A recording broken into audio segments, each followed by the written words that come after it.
அடுத்ததாக இந்த சுபஹான மௌலித் சம்பந்தமாக ஒரு கேள்வி வந்திருக்குது. ரபியுல் அவ்வல் மாதத்தில் தற்போது இருக்கிறோம்.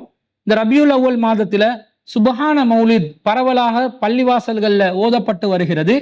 இந்த சுபஹான மௌலிதுல சிறுக்கார் வார்த்தைகள் இருக்கிறதா என்று ஒரு சகோதரர் கொழும்பிலிருந்து கேள்வியை கேட்கிறாரு. இந்த சுபஹான மௌலித் என்று சொல்லி ரபியுல் அவ்வல் மாதத்துல ஒரு மௌலித் ஓதப்பட்டு வருகிறது. அப்ப ரசூல் ஸல்லல்லாஹு அலைஹி வஸல்லம் அவங்களை நாங்க புகழ்றோம் என்ற பேர்ல நபி ஸல்லல்லாஹு அலைஹி வஸல்லம் அவர்களுக்கு புகழ் மாலையை நாங்க சூட்டுறோம். ரசூல்லா பிறந்த மாதம் ரபியுல் அவ்வல் 12ஆம் தேதி நபி ஸல்லல்லாஹு அலைஹி வஸல்லம் அவங்க பிறந்த நாள்.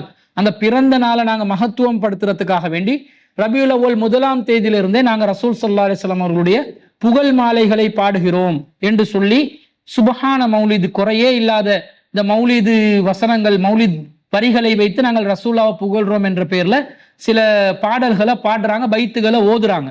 இதுக்கு மார்க்கத்துல அனுமதி இருக்குதா என்றதை நாங்க பார்க்கணும். பொதுவாக ரசூல் ஸல்லல்லாஹு அலைஹி வஸல்லத்தை நாங்க புகழலாம். எப்படி புகழலாம் என்றால் ரசூல்லாவுடைய அந்த வீரம், அந்த நாணயம், நேர்மை, ரசூல்லாவுடைய தைரியம், ரசூல்லாவுடைய அந்த மனிதநேயம், இந்த மாதிரி பண்புகளை வச்சு ரசூல் ஸல்லல்லாஹு அலைஹி வஸல்லம் தேவைப்படுகின்ற சந்தர்ப்பங்கள்ல நாம் புகழலாம். ரசூல் ஸல்லல்லாஹு அலைஹி வஸல்லத்தை யாராவது இகழ்ந்து பேசினால் அந்த இடத்துல ரசூல்லாவுடைய புகழ்ச்சியை நாங்க ரசூல்லாவுடைய வரலாற்றில் இருந்து ஹதீஸுகள்ல இருந்து எடுத்து ரசூல்லாவுடைய அந்த புகழை நாங்கள் முன்வைக்க வேண்டும். இதுக்கு மார்க்கத்துல அனுமதி இருக்கிறது. ஹஸ்ஸான் பின் சாபித் ரலியல்லாஹு அன்ஹு அவர்களை ரசூல் ஸல்லல்லாஹு அலைஹி வஸல்லம் இதுக்கு பயன்படுத்தினாங்க. எப்படி பயன்படுத்தினாங்க? எதிரிகள் காஃபிர்கள் ரசூல்லாவை இகழ்ந்து பேசின நேரத்துல ரசூல் ஸல்லல்லாஹு அலைஹி வஸல்லம் இந்த மார்க்கத்தை புகழ்ந்து பேசுவதற்கும் ரசூல்லாவுடைய பண்புகளை தன்மைகளை புகழ்ந்து பேசும் விதமாக ஹஸ்ஸான் பின் சாபித் ரலியல்லாஹு அன்ஹு அவங்களை பயன்படுத்தினாங்க. அப்ப ரசூல்லாவுக்கு எதிராக வரக்கூடிய உலகளாவிய விமர்சனங்கள்ல நபி ஸல்லல்லாஹு அலைஹி வஸல்லம் அவர்களுடைய தனித்துவத்தை எடுத்து சொல்லி அவங்களோட புகழ்ச்சியை முன்வைப்பது இதன் மூலம் நமக்கு கிடைக்கக்கூடிய ஒரு சுண்ணாவாக இருக்கிறது. ஆனா அந்த புகழ்ச்சி என்ற பேர்ல இப்படி ரபியுல் அவ்வல் மாதத்துல ரசூல்லா பிறந்ததாக கருதப்படுகின்ற ரபியுல் அவ்வல் 1ஆம் தேதியிலிருந்து 12ஆம் தேதி வரைக்கும் இப்படி பைத்துகளை பாடி மஜ்லிஸ்களை ஏற்படுத்தி அதற்கு அன்னதானமாக நியத்து சோறு வழங்கி அதுல நபி ஸல்லல்லாஹு அலைஹி வஸல்லம் அவர்கள்ட பேர்ல 12ஆம் தேதி கந்தூரி கொடுத்து கிடு சாப்பாடு என்ற பேர்ல அந்த கந்தூரிகளை விநியோகம் செஞ்சு அதுக்கு வசூல் பண்ணி காசு அறவிடுற அந்த வேலைகளை செஞ்சு இந்த மாதிரி ஒரு தபர்ரு ஒரு புனிதத்துவத்தை ஏற்படுத்துறதுக்கு இஸ்லாம் சொல்லி இருக்குதான்னு கேட்டா எங்கேயுமே சொன்னதில்லை.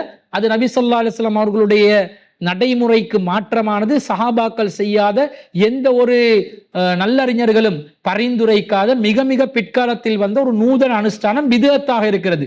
இந்த மீலாத் விழா கொண்டாட்டம் என்பதை இஸ்லாமிய மார்க்கம் ஒருபோதும் அங்கீகரிக்காது, வடிகட்டி ஒரு பித்அத்து.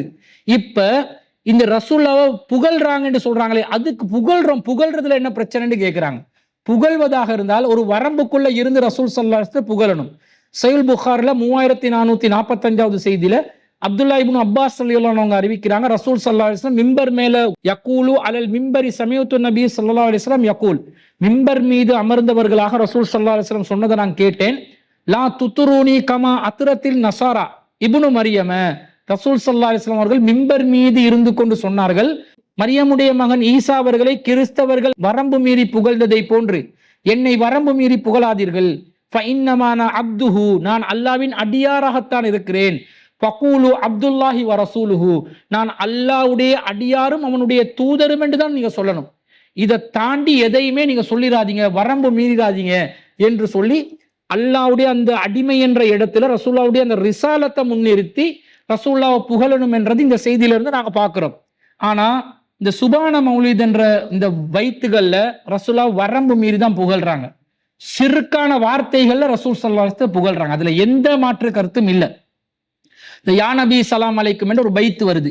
அதுல பிரபலமாக இருக்கக்கூடிய மக்களால் அறியப்பட்ட ஒரு செய்தி தான், பிரபலமான ஒரு வாசகம் தான் யா நபி சலாம் அலைக்கும் யா ரசூல் சலாம் அலைக்கும் என்று ரசூல்லாவை சலாம் சொல்லி அழைத்து வரவழைத்து ரசூல்லாவிடம் என்ன செஞ்சு விழிச்சு பிரார்த்தனை செய்றாங்க, அந்த கஃபாருல் ஹதாயா, இழிவை ஏற்படுத்தும் சிறு பிழைகளை நீங்கள் மன்னிக்கிறீர்கள், சிறு பிழைகளை மன்னிப்பவர்கள் நீங்கள் தான். வஸ்துனூபில் மூபிகாத், அழிவேற்படுத்தும் பெரும் பாவங்களை மன்னிப்பவரும் நீங்கள் தான் என்று சொல்லி நபி ஸல்லல்லாஹு அலைஹி வஸல்லம் அவர்களிடம் தவறுகளை மன்னிப்பது நபிகள் நாயகம்தான், அழிவேற்படுத்தும் பாவங்களை மன்னிப்பது நபிகள் நாயகம்தான் என்று சொல்கிறார்கள். அப்ப பாவம் மன்னிப்பு யாரு கிட்ட கேட்கிறாங்க? ரசூல்லா கிட்ட கேட்கிறாங்க. அதே மாதிரி கஃபிரு அன்னி துனூபி வஅஃபுலி அன் செய்யிஆதி, எண்ணில் நிகழும் பெரும் பிழைகள் யாவையும் மன்னித்தருள்வீரே. பெரும் பிழைகள் துனூபுகள் ஏற்படுது, அதை நீங்க மன்னிச்சிருங்க. வஅஃபுலி அன் ஸய்யிஆத், சின்னஞ்சிறிய தீமைகளையும் சீராய் நீங்கள் பொறுத்து கொள்ளுங்கள், அலட்சியம் படுத்துங்க என்று நபிகள் நாயகம் ஸல்லல்லாஹு அலைஹி வஸல்லம் கிட்ட மன்னிப்பு கேட்கிறாங்க. அதே போன்று இன்னொரு இடத்துல சொல்றாங்க, அஸ்ஸலாமு அலைக்க யா மாஹியத் துனூப், பாவங்களை அழிக்கக்கூடியவரே உங்கள் மீது சலாம் உண்டாகட்டும்.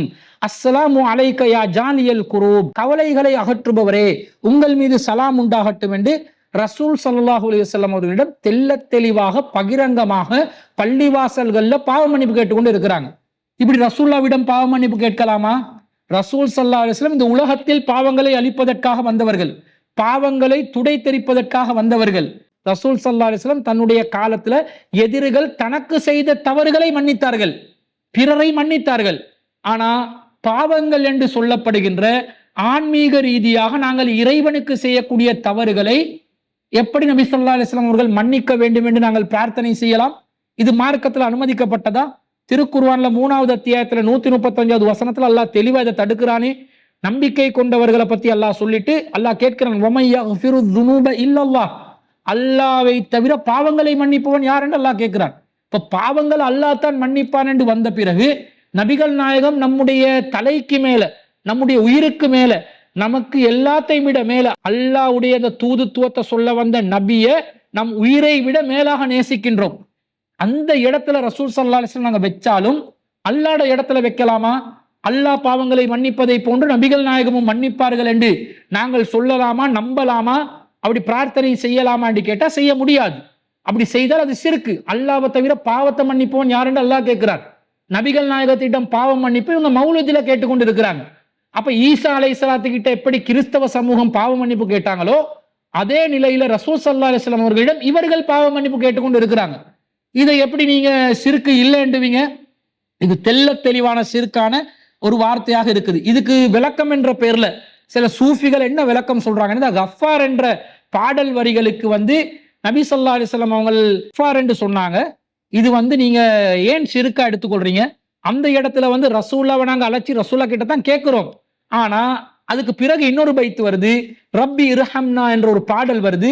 அதுல யா அல்லாஹ் எங்களுக்கு நீ கிருபை செய், எங்களோட பாவத்தை மன்னி என்று அல்லாஹ் கிட்டையும் பாவ மன்னிப்பு கேட்கத்தானே செய்யறோம். அப்ப அதனால இதை நீங்க கண்டுகொள்ளாம அல்லாஹ் கிட்ட நாங்க பாவ மன்னிப்பு கேட்கறதுனால இந்த இடத்துல வரக்கூடிய யா நபி சலாம் அலைக்கும், யா ரசூல் சலாம் அலைக்கும் என்று ரசூலா வளைச்சி அந்த கஃபார் நீங்க தான் பாவங்களை மன்னிக்கிறீங்க என்று ரசூலா கிட்ட நாங்க கேட்டாலும் நீங்க அந்த கஃபார் என்று வரக்கூடிய அந்த இடத்தை நாங்க அல்லாஹ் கிட்ட கேட்கறத மாத்திக்கோங்க அப்படின்னு ஒரு விளக்கம் சொல்றாங்க. அடுத்ததாக இரண்டாவது உளறல் என்னன்னு சொன்னா, ரசூல் ஸல்லல்லாஹு அலைஹி வஸல்லம் அவங்களை நேரடியாக ரசூலா கிட்டே பாவ மன்னிப்பு நாங்க கேட்கறதா வச்சு கொண்டாலும் இதுல என்ன பிழை இருக்குதுன்னு கேட்கிறாங்க. அல்லாஹ் கிட்ட எங்களுக்காக பாவ மன்னிப்பு கேட்கக்கூடியவங்க ரசூலா தானே மறுமையில. அதனால நாங்க ரசூலா கிட்ட பாவ மன்னிப்பு கேட்டா ரசூலா எங்களுக்காக அல்லாஹ் கிட்ட பாவ மன்னிப்பு கேட்டு எங்களோட பாவங்களை மன்னிச்சிருவாங்கன்னு சொல்லி அவங்க ஷிர்க் தான் செய்யறாங்கன்றத பகிரங்கமாக ஒத்துக்கொள்றாங்க இந்த சூஃபிகள். அப்ப இது ஷிர்க்ன்றது உங்களுக்கு விளங்குது இல்லையா? ரசூல்லா அல்லாஹ் கிட்ட எங்களோட பாவங்களுக்காக மன்றாடுவாங்க, ஷஃபாத் செய்வாங்க, பேசுவாங்க, அல்லாஹ் என்னுடைய சமூகத்துடைய பாவத்தை மன்னி என்று அல்லாஹ் கிட்ட பரிந்துரை செய்வாங்க. அதை யாரும் மறுக்க மாட்டோம். ஆனா அதுக்காக வேண்டி நபியை நீங்க எங்கட பாவத்தை மன்னிங்க என்று அவங்க கிட்ட கேட்கலாமா? ரசூல்லா அல்லாஹ்விடத்தில் பாவம் மன்னிப்ப பரிந்துரைப்பார்கள் என்று சொன்னா அல்லாஹ் கிட்ட ஏடா உம்மத்துக்காக நீ உண்ட தௌபாவை நீ வழங்கிறேன்னு ரசூலா கேட்பாங்கன்னா நாங்க எப்படி துவா கேட்கணும்? அல்லாஹ்வின் தூதர் ஸல்லல்லாஹு அலைஹி வஸல்லம் அவர்கள் மறுமையிலே இறைவா உம்மிடத்தில் எங்களுக்காக பாவ மன்னிப்பு கேட்பதற்கான அந்த வழியை எங்களுக்கு அல்லாஹ்வே நீ ஏற்படுத்து என்று அல்லாஹ் கிட்ட தானே கேட்கணும். அதுக்காக ரசூலா கிட்டே பாவ மன்னிப்பு கேட்கலாமா? இது பச்சை முட்டாள்தனம் இல்லையா? இது தெளிவான ஷிர்கான வாசகம். இதற்கு மார்க்கத்துல எந்த ஒரு அனுமதியும் இல்லை. அடுத்ததாக நோய் நிவாரணம் தருவது நபிகள் நாயகம் என்ற கருத்து இந்த மௌலித் வரிகள்ல இருக்குது. மௌலித் வரிகள்ல சில வாசகங்க, அஸ்ஸலாமு அலைக்க யா முப்ரிஸ் சகாம், நோய் நீக்குபவரே உங்கள் மீது சலாம் உண்டாகட்டும் என்றாங்க. நோய் நீக்குபவர் ரசூல் ஸல்லல்லாஹு அலைஹி வஸல்லம் என்று ஒப்புக்கொள்றாங்க. அதே மாதிரி வலவ் தகூனு சகீமன் லதைஹி புர்உஸ் சகாம், நீ நோயாளியாக இருந்தால் அதற்கான நிவாரணம் அவரிடமே உள்ளது, நபியிடமே உள்ளது என்று சொல்கிறார்கள். அதே போல வ மரீலன் அந்த ஆயிதுஹு கது அத்தாஉல்லாஹு பில் ஃபரஜி, நபியே நீங்கள் யாரையாவது நோய் விசாரிக்க போனீங்கண்டா அல்லாஹ் அவருக்கு நிவாரணம் வழங்கி விடுவான். இப்படி ரசூலா போனாலே நோய் நிவாரணத்தை அல்லாஹ் கொடுத்துருவான் என்ற மாதிரி நபி ஸல்லல்லாஹு அலைஹி வஸல்லம் அவர்கள் நோய் நிவாரணம் வழங்கும் ஆற்றல் உள்ளவர்கள் என்ற கருத்துல சில வரிகள் வருது. இது குர்ஆனுக்கு மாற்றம். 26வது அத்தியாயத்துல 80வது வசனத்துல வைதா மரில்து ஃபஹுவ யஷ்ஃபீன், இப்ராஹிம் நபி சொல்றாங்க, நான் நோய்வாய்ப்பட்டால் அல்லாஹ் தான் நிவாரணம் எனக்கு வழங்குவான். அதே மாதிரி ஐயூப் அலைஹிஸ்ஸலாம் அவர்கள் நோய்வாய்ப்பட்டாங்க. 21வது அத்தியாயத்துல 83 84வது வசனங்கள் ஐயூப இத்நாதா ரப்பஹு அன்னி மஸ்ஸனிய துர்ரு வ அன்த அர்ஹமுர் ராஹிமீன், எனக்கு துன்பம் நேர்ந்து விட்டது, நீ கருணையாளர்களுக்கெல்லாம் கருணையாளனாக இருக்கிறார் என்று ஐயூப் அலைஹிஸ்ஸலாம் அவர்கள் துஆ செய்தார்கள் அல்லாஹ்விடத்தில். ஃபஸ்தஜப்னா லஹு, நாம் அவருடைய துஆவுக்கு பதிலளித்தோம். ஃபகஷஃப்னா மா பிஹி மின் துர்ரின், பிரார்த்தனையை ஏற்று அவருடைய துன்பத்தை நாங்கள் அவரிடமிருந்து நீக்கினோம் என்று அல்லாஹ் தான் நோய் நிவாரணத்தை கொடுக்கிறான்னு இந்த வசனம் சொல்லுது. ஆனா இல்லை, நபிகள் நாயகம் ஸல்லல்லாஹு அலைஹி வஸல்லம் அவர்கள் நோய் நிவாரணம் தருவாங்க, அவர் நோய்களை நீக்குபவர், அவருக்கு சலாம் உண்டாகட்டும் என்று நாங்க மௌலூதுல ஓதிக்கொண்டு தான் இருப்போம் என்று நோய் நிவாரணத்தை தரக்கூடிய அதிகாரத்தை நபிகள் நாயகத்துக்கு கொடுத்து ஷிர்க் செய்து கொண்டு இருக்கிறார்கள். அடுத்தது உணவளிக்கும் அதிகாரம் யாருக்குரியது? அல்லாவுக்குரியதா இல்லையா? அல்லாஹ் தானே உணவளிக்கிறான். ஆனா மௌலிது வரிகள்ல உணவளிக்கும் அதிகாரத்தையும் ரசூல் ஸல்லல்லாஹு அலைஹி வஸல்லம் அவர்களிடம் கொடுத்திருக்கிறார்கள். ஒரு மௌலிது வரல வந்து பசத்து கஃப ஃபாகதி வன் நதமி, எனது வறுமை கவலை காரணமாக கையேந்துகிறேன். யாருகிட்ட? நபிகள் நாயகத்துக்கிட்ட. அர்ஜூ ஜஸீல ஃபலிலுக்கும் வல் கரமி, உங்களின் அளப்பரிய அருளையும் வள்ளல் தன்மையும் நான் நம்பியுள்ளேன். நபிகள் நாயகத்துல வள்ளல் தன்மைய அளப்பரிய அந்த அருளை நம்பி இருக்கிறேன். முஸ்தஷ்பிஅன் நஸீல ஹாதல் ஹரமி, இந்த ஹரமில் மதீனாவில் தங்கி இருக்கும் உங்களின் பரிந்துரையை நான் வேடுகிறேன். எனக்கு கவலை வந்துருச்சு, கஷ்டம் வந்துருச்சு, துன்பம் வந்துருச்சு, வறுமை வந்துருச்சு, உங்ககிட்ட கையேந்துறேன், ஹரம் ஷரீஃப்ல வந்து கையேந்துறேன், நீங்க வந்து எனக்கு பரிந்துரை செய்யுங்க அப்படி என்று சொல்லி நபிகள் நாயகத்திடம் கேட்கிறாங்க. ஃபலாஹிதூனி பீதவாமில் மததி, என்னை நிரந்தரமாக உதவி கொண்டு கவனித்து விடுங்கள், எனக்கு நீங்க தான் உதவி செய்யணும், ரொம்ப கஷ்டமா இருக்குது. ஃபஅன்ஜிதுல் மிஸ்கீன கபுலல் கரகி, மூழ்குவதற்கு முன் இந்த ஏழையை காப்பாற்றி விடுங்கள் என்று நபிகள் நாயகம் ஸல்லல்லாஹு அலைஹி வஸல்லம் கேட்கிறாங்க. இன்னும் சொல்றாங்க வஅத்ஃபிஹு பில் பஸ்தி வஹ்ஜல் ஹுருகி, உங்கள் தாராளத்தன்மையால் எரியும் வெப்பத்தை அணைத்து விடுங்கள். வஅப்ரிது பில் லுத்ஃபி ஹர்ரல் கபிதி, உங்கள் இரக்கத்தால் ஈரலின் வெப்பத்தை குளிரச் செய்யுங்கள் என்று எங்களுக்கு கஷ்டம் வறுமை ரொம்ப கடியா இருக்குது, அருளை புரிஞ்சு தாராளமான கொடை வள்ளல் தன்மையால எங்களுக்கு ரிஸ்க் வழங்கி எங்களோட ஈரலை வந்து குளிர வைங்க, எங்களுக்கு ரொம்ப வெப்பமா இருக்குது, எங்களை குளிர்காய வச்சிருங்கன்னு நபிகள் நாயகத்துக்கிட்ட கேட்கிறாங்க. ஆனா அல்லாஹ் தஆலா குர்ஆன்ல சொல்றான் 6வது அத்தியாயத்துல 151வது வசனத்துல வலா தக்துலு அவுலாதக்கும் மின் இம்லாக், குழந்தைகளை நீங்கள் வறுமையின் காரணமாக கொள்ளாதீர்கள். நஹ்னு நர்சுகுக்கும் வ இய்யாஹும், உங்களுக்கும் அவர்களுக்கும் உணவளிப்பது நாங்களே என்று அல்லாஹ் சொல்கிறான். 11வது அத்தியாயத்துல 6வது வசனத்துல வமா மின் தாபத்தின் ஃபில் அர்லி இல்லா அலல்லாஹி ரிஸ்குஹா, பூமியில எந்த உயிரினமாக இருந்தாலும் அதற்கு ரிஸ்க் வழங்குவது அல்லாஹ்வின் கையில் இருக்கிறது, அது அல்லாஹ்ட வேலை, அல்லாஹ்ட அதிகாரம் என்று அல்லாஹ் சொல்கிறான், அல்லாஹ்ட கடமை என்று அல்லாஹ் சொல்கிறான், அல்லாஹ்ட பொறுப்பு என்று அல்லாஹ் சொல்கிறான். 13:26 அல்லாஹ் சொல்றான் அல்லாஹு யப்சுத்து ரிஸ்க லிமன் யஷா வ யக்திர், அல்லாஹ் நாடியவருக்கு செல்வத்தை தாராளமாக வழங்குவான், நாடியவர்களுக்கு குறைத்தும் வழங்குவான் என்று அல்லாஹ் சொல்கிறான். அப்ப அந்த பொருளாதாரம் என்பது அல்லாஹ் தஆலா தரக்கூடியது, ரிஸ்க் அல்லாஹ் தரக்கூடியது, செல்வம் அல்லாஹ் தரக்கூடியது, உணவு அல்லாஹ் தரக்கூடியது. அந்த அதிகாரம் அல்லாஹ் தவிர யாருக்கும் அல்லாஹ் தந்ததில்லை. ஆனால் நபிகள் நாயகத்துக்கிட்ட இந்த மௌலிதுல கொடுக்குறாங்க. பாவம் 3 விஷயத்த சொல்லியிருக்கிறேன். பாவம் மன்னிப்பு வழங்குற அதிகாரம், நோய் நிவாரணம் வழங்குற அதிகாரம், செல்வங்களை வழங்கும் அதிகாரம் உட்பட இன்னும் பல ஷிர்கான வரிகள் நிறைந்ததுதான் இந்த சுபஹான மௌலித் என்பது. ஓதுவதற்கு தகுதியற்ற, தூக்கி எறியப்பட வேண்டிய, இந்த சமூகத்தால் ஒதுக்கப்பட வேண்டிய ஒரு கிதாபாக இந்த மௌலிதி கிதாப் இருக்குது. ஆனா இதுல ஷிர்கான வரிகள் இருந்தா நிரூபிச்சு காட்டுங்க என்று சொல்லி சில பேர் சவால் விடுறாங்க. அப்ப அந்த சவால் விடக்கூடியவங்களுக்கு நாங்க சொல்றோம், உங்களோட சவால்களை நாங்க ஏற்றுக்கொள்கிறோம். எப்படியெல்லாம் சவால் வருதுண்டா, ஒருத்தர் சவால் விடுறாரு, நம்மோடு விவாதிப்பதற்கு சிடிஜே எஸ்எல்டிஜே அமைப்பினர் ஆர்வம் கொண்டிருப்பின் அவர்கள் முதலில் நம்முடன் நேர்முக பரீட்சை ஒன்றுக்கு தயாராக வேண்டும். அவங்க கிட்ட ஒரு இன்டர்வியூக்கு வரணுமா. உங்களது அமைப்பினை சேர்ந்த எந்த ஒரு அறிஞரையும் நீங்கள் பரீட்சைக்கு அனுப்பி வைக்கலாம். இன்டர்வியூக்கு எங்களோட அமைப்புல யாரையாவது அனுப்பலாமா. நேர்முக பரீட்சையில் சித்தி அடைந்து விட்டால் உங்களுடன் முறையாக ஒப்பந்தம் செய்து விவாதம் செய்வோம் இன்ஷா அல்லாஹ். நேர்முக பரீட்சைக்கு நாங்க சித்தி அடைஞ்சிட்டோம் என்றாதான், அதாவது அவங்க எங்களோட விவாதம் செய்ய வருவாங்களாம். நேர்முக பரீட்சை தொடர்பான நேரம் காலம் என்பவற்றை அறிய எம்மை தொடர்பு கொள்ளவும் என்று சொல்லி அவங்களோட தகவலை போட்டு இருக்கிறாங்க. நான் கேட்கிறேன், இவங்களை தொடர்பு கொண்டு இவங்ககிட்ட இன்டர்வியூ போயிட்டு விவாதம் செய்யறதுக்கு நாங்க தகுதி இருக்குதா இல்லையான்னு இவங்க பாஸ் சர்டிபிகேட் தந்த பிறகுதான் இவங்களோட நாங்க விவாதம் செய்யணும் என்று சொன்னா, இந்த பாஸ் சர்டிபிகேட் தரத்துக்கு நீங்க முதல்ல யாரு? உங்களுக்கு அந்த அதிகாரத்தை தந்தது யாரு? நீங்க ஆலிம்களே இல்லைன்னு நாங்க சொல்லி கொண்டு இருக்கிறோம். இந்த சமுதாயத்தை வழிகெடுக்க வந்த வழிகேடர்கள் என்று சொல்லி கொண்டிருக்கிறோம். இந்த சமுதாயத்தை சிறுக்குல மூழ்கடிக்கிற பாவிகள் என்று சொல்லி கொண்டிருக்கிறோம். இந்த சுபஹான மௌலித் என்ற சிறுக்கான பாடல்களை சமூகத்துல அரங்கேற்ற வச்சு சமூகத்தை அல்லாட பள்ளிவாசல்கள்லயே அல்லாவின் தூதட்ட பேர்லயே சிறுக்க அரங்கேற்க வைக்கிற வழிகட்ட சிந்தனையை பரப்பக்கூடியவர்கள் என்று உங்களை நாங்க சொல்லி கொண்டிருக்கிறோம். நீங்க எங்களுக்கு சர்டிபிகேட் தந்துதான் உங்களோட நாங்க விவாதிக்க வரணுமா? முதல்ல நீங்க யார்கிட்ட சரி சர்டிபிகேட் எடுத்துக்கோங்க, எங்களுக்கு எந்த பிரச்சனையும் கிடையாது. நாங்க சொல்லக்கூடிய இந்த சிறுக்கு தானே நாங்க நிரூபிக்க தயார், உங்களோட சவாலை ஏற்றுக்கொள்றோம். வாங்க விவாத ஒப்பந்தம் செஞ்சு கொள்வோம். இந்த ரபியுல் அவ்வல் மாதத்துல விவாதத்தை வச்சு முடிப்போம். தயாரா இருந்தா சொல்லுங்க, பெரிய பள்ளிவாசல வைப்போமா விவாதத்தை? அகில இலங்கை ஜமியத் உலமா தலைமையகத்துல வச்சுக்கொள்வோமா விவாதத்தை? அல்லது சோப்பு பள்ளியில சம்மாங்கோட்டை பள்ளியில வச்சுக்கொள்வோமா விவாதத்தை? எங்க வைக்கணும்? விவாதத்துக்கு தயார். அல்லது உங்களோட சூஃபி பள்ளி எதுலையாவது வச்சுக்கொள்வோமா? முறைப்படி ஒப்பந்தம் செஞ்சு கொண்டு வச்சுக்கொள்வோமா? எங்க வேண்டாலும் விவாதம் செய்வதற்கு தயாரா இருக்கிறோம்.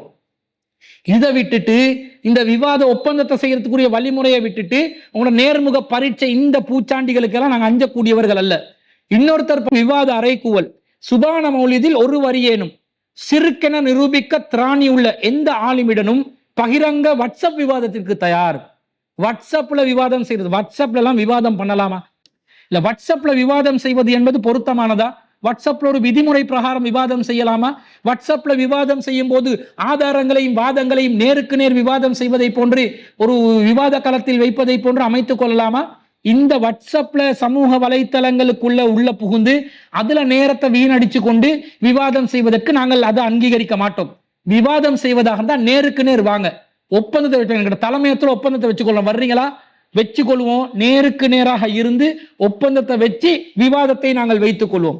இன்னொருத்தர் ஒரு பதிவு போடுறாரு, பகிரங்க சவால் மீலாத் மௌலிதை அறாம் என்று கூறுவதும் ஒரே ஒரு நேரடி ஆதாரத்தை வஹாபிகள் கொண்டு வருவார்களா?